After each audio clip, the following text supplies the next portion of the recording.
आपको शायद पता नहीं कि मुझे मूवीज देखने का कितना शौक है, खास तौर पे सिनेमा हॉल में बैठ के। बहुत दीवानी है ये मूवीज की, इतनी मूवीज देखती है कि पूछो ही मत।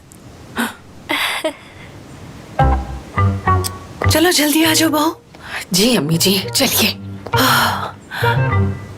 अम्मी और भाभी यहाँ?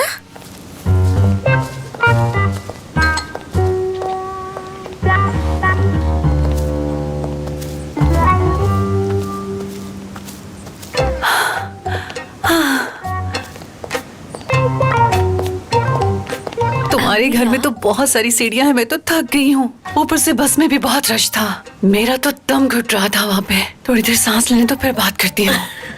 खालदा बहन, खुश आमदीद। प्यारी लग रही है। कैसी हैं आप सब? खालदा बहन, आप तो हमेशा ही प्यारी लगती हैं। बहुत भारी है। अम्मी भाभी आप अचानक किस तरह? मैं तो हैरान हो गई। हुरिया ने कॉल की थी हमें। उसी ने बुलाया हमें। मैं नहीं जानती थी कि तुम्हें इस बारे में नहीं पता आयशा। खालदा, क्या इन लोगों से हमारा तारुफ नहीं करवाओगी? हाँ हाँ, क्यों नहीं क्यों नहीं।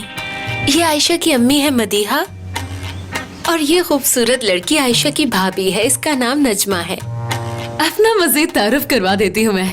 मेरी एक बेटी भी है माशाअल्लाह। अब आप सोच रही होंगी कि एक माँ होने के बावजूद मैं इतनी फिट कैसे हूँ, इतनी फुर्ती, चेहरे पर ये रौनक, इस सब का राज है असली प्रोडक्ट्स? मैं कुछ समझी नहीं। ये देखे, ये सारी इंपोर्टेड ब्रांड्स की रेंज है। ये सब मेड इन स्पेन है और इन सब का कोई साइड इफेक्ट भी नहीं है। भाभी आप अपने ये प्रोडक्ट्स अंदर जाके बेच लें प्लीज। आयशा, मैं के अंदर कुर्सी और सोफों को अपनी ये प्रोडक्ट्स बेचूंगी। तुम भी बहुत अच्छा मजाक करने लग गई हो आयशा, कसम से।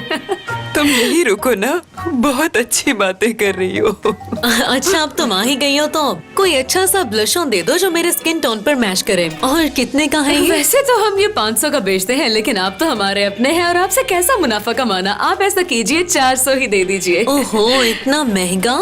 क्या मुझे इस पर थोड़ा और डिस्काउंट नहीं मिल सकता? अरे अरे, मेरी बहू अभी इस कारोबार में नहीं है ना, इसलिए उसको मालूम नहीं है। आप ऐसे करें कि 300 ही दे दे, हमें कोई मसला नहीं। कितनी दरिया दिल है आप। शुक्रिया। फौजिया, तुम भी कमाल करती हो वैसे। खालदा, ये बताओ, क्या तुम हमारे साथ कोई प्रैंक शूट कर रही हो? नहीं, ऐसा क्यों कहा? क्या हम सब यहाँ इसलिए इकट्ठा नहीं हुई कि औरतों की माशी आजादी के बारे में बात की जाए, और ऐसी औरतें जो अपना खुद का बिजनेस स्टार्ट करना चाहती हैं, वो भी महदूद ज़राए में रह के? ऐसा ही है ना? तुम बिल्कुल ठीक कह रही हो। इनको इसीलिए यहाँ पर बुलाया है कि ये अपने कारोबार को बढ़ा सके और इन्हें देखकर और भी औरतों में हौसला पैदा हो। हम इन्हें प्रेस कॉन्फ्रेंस और बोर्ड मीटिंग में भी बुलाएंगे। हमेशा ऐसी औरतों के बारे में बात करती हो, आज इनको सामने देखकर क्या हो गया? जरा देखो, अपने घर के साथ साथ अपने कारोबार को भी संभाल रही हैं, मेहनत कर रही हैं दोनों।